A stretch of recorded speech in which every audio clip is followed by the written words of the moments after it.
mulai.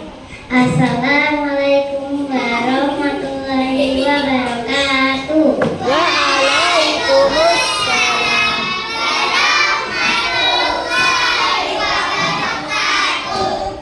Saya akan menceritakan tentang kalau saya sedang sakit. Saya kalau pilek, sesak nafas, dan tidak bisa bernafas.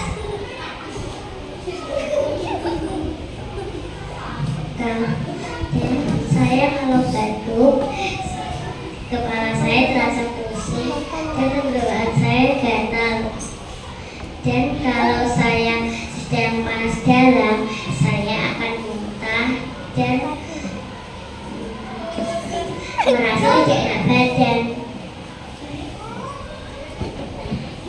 Setelah itu saya akan meminum obat dan minum air putih dan beristirahat. Setelah itu saya setelah beristirahat memutuskan untuk makan.